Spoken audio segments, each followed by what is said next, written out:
도피성은 실수로 죄를 지은 사람들을 보호하는 장소였습니다.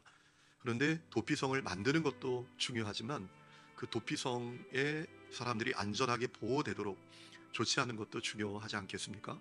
도피성을 만들기만 하고 참으로 그 실수로 죄를 범한 사람들이 과도하게 처벌을 받는다면 그건 안 되는 거잖아요.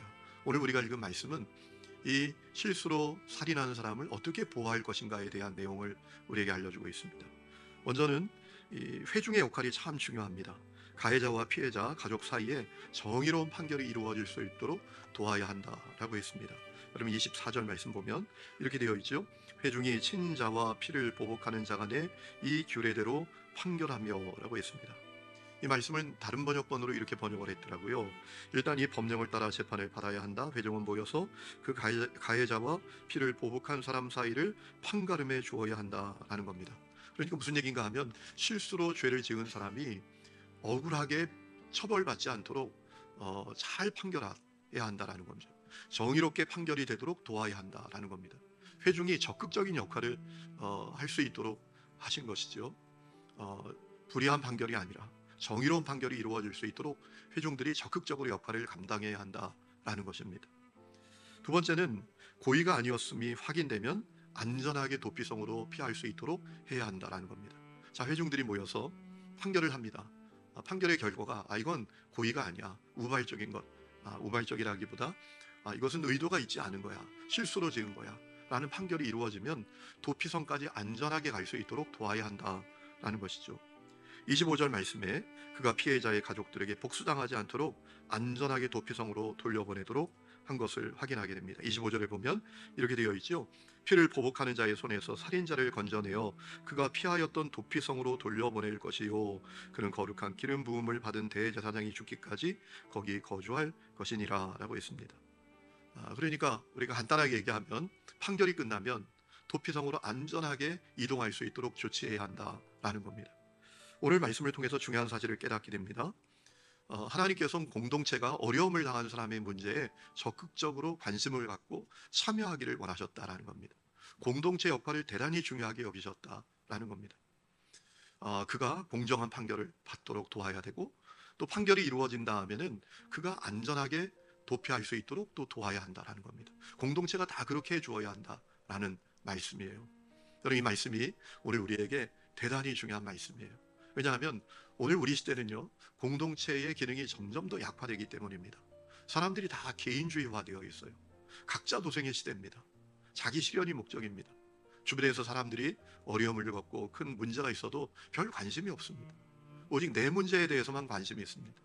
이것이 오늘 우리가 살아가는 시대죠. 그런데 하나님의 생각은 좀 달라요. 여러분, 실수로 큰 문제를 벌였어요. 여러분, 그것이 얼마나 그 자신에게 큰 위기이겠습니까? 큰 어려움이겠습니까? 그때 공동체가 나서서 그 문제를 잘 처리해야 한다는 겁니다. 그가 억울하게 처벌받지 않도록 도와야 한다는 겁니다. 공동체가 적극적으로 개입하기를 원하셨다는 겁니다. 여러분, 주님의 계획은 그런 것입니다. 오늘도 그것은 똑같습니다. 그래서 교회가 참 중요합니다. 여러분, 세상은 서로에게 관심 갖지 않아요. 말씀드린 대로 각자 도생으로 살아갑니다.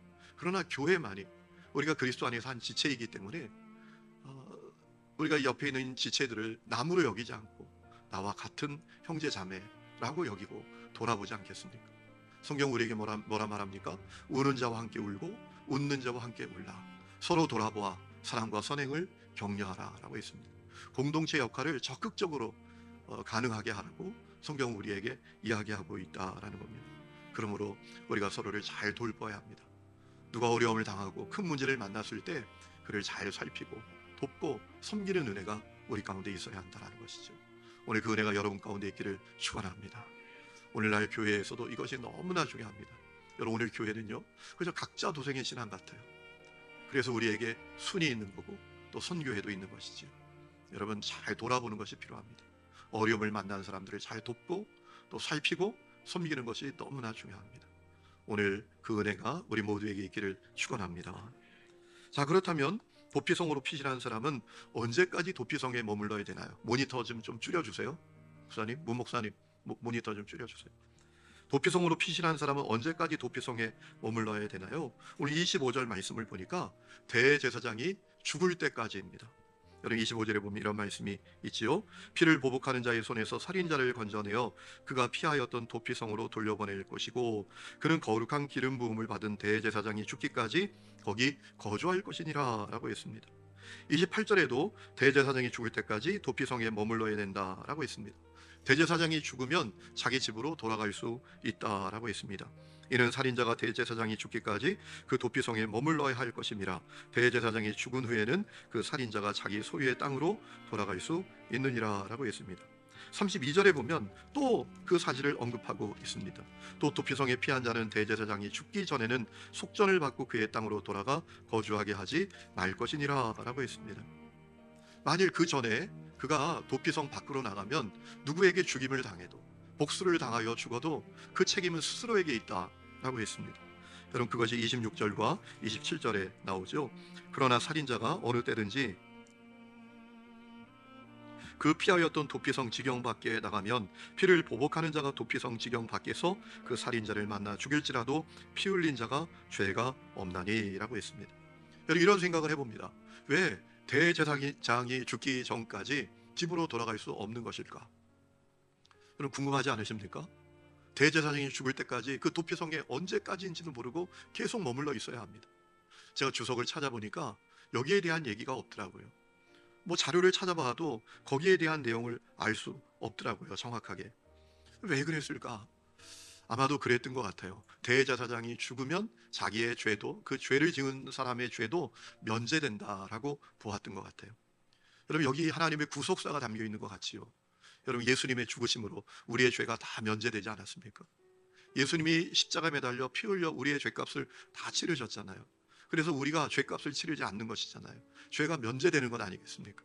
아마도 대제사장이 죽음으로 이 죄 지은 사람의 죄가 면제된다라고 보았던 것 같습니다. 그런데 이런 생각을 해봅니다. 자, 이 도피성에 가 있는 사람이 얼마나 답답했을까? 여러분 생각해 보신 적이 있나요? 이 상상력을 발휘해서 성경을 읽으면 성경이 너무너무 재미있지 않습니까? 이 도피성에 있는 사람이 실수로 죄를 지었어요. 그래서 처벌받지는 않아요. 복수당하지 않아요. 이 당시에 만일 고의로 죄를 지었다면 복수는 정당화되는 것입니다. 복수도 당하지도 않아요. 처벌받지도 않아요. 그런데 도피성에 언제까지 머물러야 됩니까? 그가 도피성 안에 있으면서 얼마나 답답하고 지루했겠습니까? 야, 언제 집에 가냐? 언제 집에 갈 수 있나? 아마도 그는 대제사장 죽을 날만 간절히 기다렸을지 몰라요. 저 대제사장 죽어야 내가 집에 가는데. 그런데 대제사장이 쉽게 죽지 않거든요. 여러분 대제사장은 종신직입니다. 대제사장은 임기가 없어요. 대제사장이 죽어야 그 다음에 대제사장을 세울 수 있는 거예요. 그러니까 이가 얼마나 답답하고 어려운 마음이었을까요? 그런데 하나님은 그렇게 하도록 하셨어요. 대제사장이 죽기 전까지는 집에 못 가는 겁니다. 왜 그렇게 하셨을까? 제가 곰곰이 묵상할 때 하나님의 마음이 느껴지는 거예요. 하나님 이스라엘 백성들이 정말 거룩하기를 원하셨던 것이지요. 여러분 고의로 짓지 않은 죄는 처벌받지 않아요. 그러나 그 죄까지도 하나님은 짓지 않고 거룩하게 살기를 원하셨다라는 것입니다. 실수로 짓는 죄 우리가 지을 수 있죠. 그런데 그 죄로부터도 하나님 우리가 거룩하기를 원하셨다라는 겁니다. 실수로 짓는 죄라도 짓지 않도록 우리 삶의 자리에서 조심스러운 마음으로 겸손한 마음으로 살기를 원하셨다라는 것이죠. 여러분 사람들은 다 알지 않겠습니까? 아, 그 실수로 죄 지은 사람, 그 사람 아직도 저 도피성에 있어. 동네 사람들이 다 알지 않았겠습니까? 그 가족들이 있으니까 다 아는 거잖아요. 아, 아직도 못 왔어? 언제 오는 거야? 야, 정말 언제 오는 거야? 뭐 이런 이야기들을 서로 나누지 않았겠습니까? 그러면서 어떤 분위기가 그 사회에 형성되었을까요? 실수로 짓는 죄도 지으면 안 돼. 우리가 정말 조심조심 안전하게 다른 사람에게 해끼치지 않도록 우리가 잘 살아야 돼. 이런 마음을 갖지 않았겠습니까? 그게 하나님의 마음이었구나 라는 사실이 깨달아지는 거예요. 여러분 사실 그 내용이 오늘 말씀에도 나옵니다. 여러분 33절 말씀 보세요. 하나님께서 이렇게 말씀하십니다. 너희는 너희가 거주하는 땅을 더럽히지 말라 라고 했습니다. 34절에도 너희는 너희가 거주하는 땅, 곧 내가 거주하는 땅을 더럽히지 말라 라고 했어요. 여러분 이 사람을 죽인 사람의 그 문제는 어떻게 해결되냐 하면 복수를 당하여 사람을 죽인 사람이 피를 흘리면 그 죄가 해결이 되는 겁니다. 근데 문제는 그 피 흘림으로 말미암아 땅이 더러워지는 거예요. 그래서 하나님은 하나님의 땅을 더럽히지 말라. 다시 말하면 거룩하고 성결하게 살아야 한다. 그게 하나님의 마음이다 라고 가르쳐 주시는 거예요. 그러니까 하나님은 당신의 백성들이 거룩하고 정결하게 살아가기를 원하셨다라는 겁니다. 여러분, 이 깨달음이 여러분 가운데도 있기를 주의 이름으로 축원합니다. 우리가 교회 다니면서 여러분, 교회 생활 열심히 하는 것이 우리의 목적일 수가 있어요. 교회 활동 열심히 하는 것이 목적일 수 있어요. 그런데 그 활동을 하면서 우리가 죄를 지을 때가 많아요. 그리고 그 죄를 문제로 여기지 않을 때가 얼마나 많은지 모릅니다. 여러분, 우리가 교회에서 신앙생활하면 누구 미운 마음 갖게 되기도 하고요, 누구하고 의견 대립 때문에 누구와 다투기도 하잖아요. 그런데 안타까운 사실은 어떤 사람들은 그 죄에 대해서 아파하지 않아요. 사람 미워하는 거, 사람하고 다투는 거, 뭐 얼마든지 그럴 수 있는 거 아니야? 이런 마음을 가지고 사는 사람들이 의외로 많이 있습니다. 여러분, 우리를 향한 주님의 마음은 거룩함이에요. 성결함이에요. 그 사실을 깨닫고 여러분, 날마다 예수의 십자가 보혈로 거룩한 믿음의 길을 걸어갈 수 있기를 주의 이름으로 축원합니다.